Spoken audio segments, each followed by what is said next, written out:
دوستو السلام علیکم۔ آپ سب کو خوش آمدید کہتی ہوں اپنے چینل پر جس کا نام ہے قید لمحے۔ دوستو آج کی خوفناک کہانی پرانے وقتوں کے ایک گاؤں کی ہے۔ گاؤں کے باہر اکثر سننے میں آتا تھا کوئی ڈائن ہے جو لوگوں کو بھگا کر پکڑتی ہے اور ہلاک کر دیتی ہے۔ جب انسانی جسم کے باقیات ملتے تو اس کا خوب چرچا ہوتا اور لوگوں میں خوف و ہراس پھیل جاتا تھا۔ ایسا اکثر ان غریب گاؤں والوں کے ساتھ ہوتا تھا جو منہ اندھیرے سفر کر کے دور دراز پہاڑ کے جنگلوں سے لکڑیاں کاٹتے اور سارا دن محنت کر کے لکڑیاں بازار میں فروخت کرتے اور اپنا اور اپنے خاندان کا پیٹ پالتے۔ انہی لوگوں میں فضل دین کا شمار بھی ہوتا تھا۔ ڈائن کے ہتھے چڑھنے والے معصوم انسانوں کی باقیات کو دیکھ کر لوگ اس طرح تبصرے کرتے جیسے کہ ان کے آنکھوں دیکھا واقعہ ہو۔ مثال کے طور پر یہ بندہ ڈائن کو دیکھ کر خوف کے مارے اپنا دماغی توازن کھو چکا تھا۔ پہلے یہ گھبرا کر گر گیا، یہ دیکھو اس کے گرنے کا نشان۔ ڈائن نے اسے جھپٹ کر پکڑا اور سب سے پہلے اس کی گردن پر دانت کاٹ دیے اور اس کا سارا خون پی گئی۔ پھر اسے گھسیٹ کر جھاڑیوں کی طرف لے گئی اور اسے چیر پھاڑ کر گئی۔ گاؤں والے میت کو دفنانے کے بعد کئی ہفتوں تک ایسے ہی قصے کہانیاں سنایا کرتے تھے، جس کی وجہ سے یہ علاقہ اس ڈائن کی وجہ سے کافی مشہور ہو گیا تھا۔ گاؤں کے بیشتر غریب لوگ لکڑیاں کاٹنے کے کام سے ہی وابستہ تھے، سو انہوں نے گروپ کی شکل میں ہی چلنے کا پلان کیا۔ فضل دین بھی اپنے خاندان کا واحد سہارا تھا اور اس کے 2 چھوٹے بچے تھے۔ بیوی بچے اس طرح کے واقعات سن کر سہم جاتے تھے۔ مہینہ پہلے ہی فضل دین کی ٹولی میں سے ایک آدمی پر جو گروپ سے ذرا پیچھے رہ گیا تھا، اس پر ڈائن نے حملہ کر دیا تھا، مگر اس کی قسمت اچھی تھی کہ اس کے دوسرے ساتھی بر وقت اس کی مدد کو پہنچ گئے اور ان سب کی دخل اندازی کی وجہ سے ہی ڈائن بھاگ گئی تھی۔ اس سے پہلے تو جو بھی ڈائن کے ہاتھ لگا وہ زندہ نہ بچا، اس لیے کسی نے ڈائن کو قریب سے نہ دیکھا تھا، جبکہ اس حملے میں سب نے اس ڈائن کو قریب سے دیکھا تھا۔ وہ ایک نہایت خوفناک صورت اور گندے بڑے بڑے خوفناک دانتوں والی حد درجہ بھیانک عورت تھی۔ بے حد بڑے بڑے ناخون اور بکھرے بال تھے اور لال خوفناک آنکھیں تھیں۔ کئی دن تک بیچارے لوگ خوف کے مارے اس راستے سے نہ گزرے، مگر اپنے خاندان کی کفالت کے لیے پھر سے انہی راستوں سے مجبوراً جانے آنے کا سلسلہ ایک بار پھر چل پڑا۔ فضل دین کئی بار اسی راستے سے اکیلا سفر کر چکا تھا۔ گاؤں کے دوسرے لوگوں نے بھی ہمت کی اور اکیلے سفر کرنے لگے۔ جو دعائیں ان معصوم لوگوں کو آتی وہ راستے بھر ان کا ورد کرتے رہتے اور یہی سوچ کر خود کو مطمئن کر لیتے کہ خدا نے اگر ہماری قسمت میں موت لکھ دی ہے تو ہم کسی صورت نہیں بچ سکتے، اور زندگی لکھی ہو تو کوئی ہمیں نہیں مار سکتا۔ گاؤں کے سارے لوگ بڑی احتیاط برت رہے تھے، ہر کوئی ہوشیاری کے ساتھ سفر کرتا، چونکہ ان غریبوں کا اور کوئی ذریعہ معاش نہ تھا، اس لیے اس پرخطر راستے پر سفر کرتے اور جب گاؤں کے آثار دکھائی دیتے تو ان کی جان میں جان آتی۔ انہیں جنگلی جانوروں کے مقابلے ڈائن سے زیادہ خطرہ تھا۔ فضل دین اپنے ایک دوست بخشو کے ساتھ سفر کرتا تھا، پھر آگے جا کر اور بھی کچھ لوگ مل جایا کرتے تھے اور اسی طرح کم از کم 6 لوگوں کا گروپ بن جاتا تھا، اور یہ لوگ 2 آدمی ایک ساتھ چلتے تھے تاکہ کسی ایک پر حملہ ہو تو دوسرا اس کو بچانے کی تدبیر کرے اور شور مچائے تاکہ آگے پیچھے چلنے والے بھی ہوشیار ہو جائیں اور حتی الامکان بچاؤ ممکن ہو سکے۔ ایک روز فضل دین کے دوست بخشو نے اس سے کہا کہ فضل دین، تم آخری چائے کی دکان پر میرا انتظار کرنا، میں ایک کام نپٹا کر آ جاؤں گا۔ فضل دین کچھ پریشان سا ہوا تو بخشو نے اسے یقین دہانی کروائی کہ وہ جلد سے جلد آئے گا۔ فضل دین معمول کے مطابق رات کے 2 بجے اٹھ کر تیار ہوا، بیوی بچوں سے مل کر گھر سے روانہ ہو گیا۔ گاؤں بہت زیادہ بڑا نہ تھا تو 10 منٹ کی مسافت طے کر کے مطلوبہ ہوٹل پہنچ گیا۔ یہ ہوٹل صرف انہی لوگوں کے لیے کھلا ہوتا تھا کیونکہ سب اسی ہوٹل پر آ کر اکٹھے ہوتے اور مل کر سفر کا آغاز کرتے تھے۔ فضل دین کے ساتھ سب نے ہوٹل میں بیٹھ کر بخشو کے آنے کا انتظار کیا۔ جو لوگ ہوٹل میں جمع ہوئے تھے وہ آگے جا کر اکٹھے ہونے کا کہہ کر نکل گئے۔ فضل دین نے بخشو کا بہت انتظار کرنے کے بعد اکیلے جانے کا فیصلہ کیا کیونکہ وہ اپنے بیوی بچوں کو بھوکا نہیں رکھنا چاہتا تھا۔ بہرحال وہ اللہ کا نام لے کر تیز تیز قدموں سے چل پڑا۔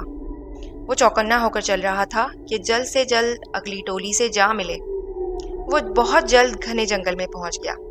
اسے چلتے چلتے شاید 1 گھنٹہ ہوا ہوگا کہ اسے اپنے آس پاس جھاڑیوں میں تیزی سے کسی چیز کے گزرنے کی آواز آئی۔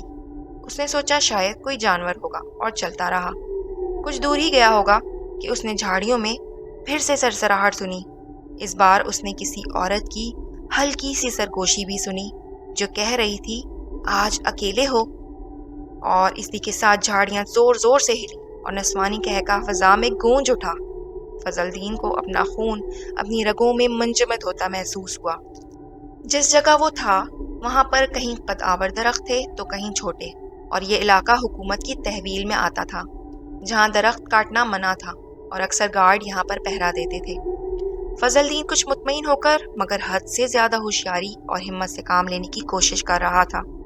اسے اپنے سامنے موت بھی نظر آ رہی تھی مگر پھر بھی وہ آخری دم تک کوشش کرنا چاہتا تھا۔ فضل الدین نے باقاعدہ دوڑنا شروع کر دیا۔ وہ کسی پناہ گاہ کی تلاش میں تھا۔ بھاگنے کے دوران اس نے جھاڑیوں میں شدید ہلچل دیکھی۔ اس نے اپنے دائیں بائیں دونوں سمتوں میں موٹی لہر سی بنتی دیکھی جو تیزی سے اسی کی جانب پڑ رہی تھی۔ فضل الدین نے بھی بجلی کی سی تیزی دکھائی اور آگے بڑھ گیا۔ اس کے تیزی سے آگے بڑھنے سے دائیں بائیں سمتوں سے جو طوفانی لہریں آ رہی تھیں وہ آپس میں ہی ٹکرا گئیں۔ فضا میں کچھ بھیانک سا شور اٹھا مگر فضل الدین دیوانہ وار بھاگتا چلا گیا اور ایک مضبوط درخت پر چڑھ کر ایک دو شاخہ ڈالی پر بیٹھ گیا۔ اس نے نیچے کا جائزہ لیا تو وہ ایک نہیں 2 ڈائنیں تھیں جو دائیں اور بائیں جانب سے فضل الدین کو پکڑنا چاہتی تھیں مگر آپس میں ہی ٹکرا گئیں اور کچھ دیر تک زمین پر پڑی رہیں۔ فضل الدین درخت کے اوپر سے ان دونوں کو صاف دیکھ سکتا تھا۔ اب دونوں ڈائنوں کو غصہ آ گیا کہ ان کا شکار ہاتھ سے نکل گیا جبکہ دونوں کو چوٹ الگ لگی تھی۔ فضل الدین موقع سے فائدہ اٹھا کر بھاگ سکتا تھا مگر یہ بیکار تھا کیونکہ آگے بھی صرف درخت ہی درخت تھے، سو خطرہ مول لینے کی بات تھی۔ بیچارے کو جتنی آیتیں، صورتیں، دعائیں یاد تھیں وہ ان کا ورد کر رہا تھا اور اسے بیوی بچوں کی یاد ستانے لگی تھی۔ وہ سوچ رہا تھا کہ آج وہ اکیلا آیا ہی کیوں؟ اسے اپنی موت نظر آ رہی تھی۔ اس کے بعد اس کے گھر والوں کی کفالت کون کرے گا؟ یہ سوچ کر اس کے آنسو جاری ہو گئے۔ اسے پتا تھا کہ ان ڈائنوں سے لڑنا اس اکیلے کی بس کی بات نہیں، اور کب تک وہ یوں ہی درخت پر بیٹھ کر خود کو بچا سکے گا۔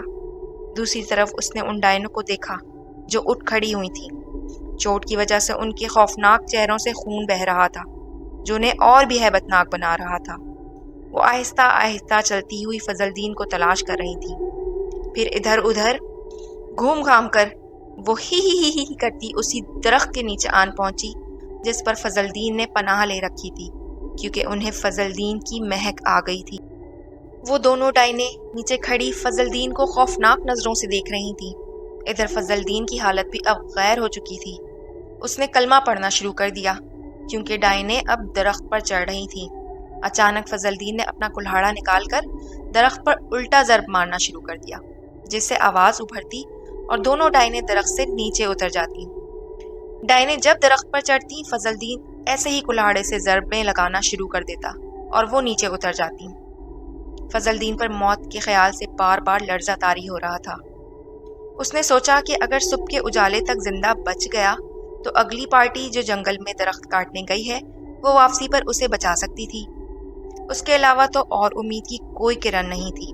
ایسے ہی کافی وقت گزر گیا اور بالآخر صبح کی ہلکی ہلکی روشنی نمودار ہو رہی تھی اور رات کے اندھیرے اب دن کے اجالوں میں بدل رہے تھے۔ فضل الدین نے کئی بار بلند آواز میں مدد کے لیے آواز دی مگر کوئی اس کی مدد کو نہ پہنچا، جبکہ ڈائنیں پھر لاکھ کوشش کے باوجود فضل الدین تک نہیں پہنچ پا رہی تھی کیونکہ ہر بار فضل الدین کلہاڑے کی ضربیں لگا کر درخت بچاتا تھا اور وہ نیچے اتر جاتی تھی۔ ڈائنیں بھی اب درخت کے نیچے کافی دیر سے بیٹھی تھی اور فضل الدین بھی درخت پر بیٹھے بیٹھے تھک چکا تھا۔ فضل الدین سگریٹ پیتا تھا مگر موت کی گھبراہٹ سے سگریٹ کا نشہ بھول گیا تھا۔ اس نے اداسی کے عالم میں سگریٹ سلگایا اور اپنے بیوی بچوں کو یاد کرنے میں ڈوب گیا اور یک کے بعد دیگریں 2-3 سگریٹیں پھونک ڈالیں اور حسب عادت اپنی سگریٹوں کے ٹوٹے کو ہاتھ میں پکڑے اپنے کلہاڑے کے لوہے پر رگڑ کر بجھا دیتا تھا۔ اچانک ڈائنیں پھر سے درخت پر چڑھنے لگی۔ فضل الدین نے کلہاڑے کا ضرب لگایا تو وہ نہ اتری اور مسلسل چڑھتی رہیں۔ فضل الدین نے پوری قوت سے کلہاڑے کی ضربیں لگانی شروع کر دی مگر وہ نہ اتری اور ان پر کوئی اثر نہ ہوا۔ یہ کیا ہوا؟ یہ بھاگ کیوں نہیں رہی؟ فضل الدین چلانے لگا، اترو، نیچے اترو، اوپر مت آنا، مجھے معاف کر دو، میری جان بخش دو۔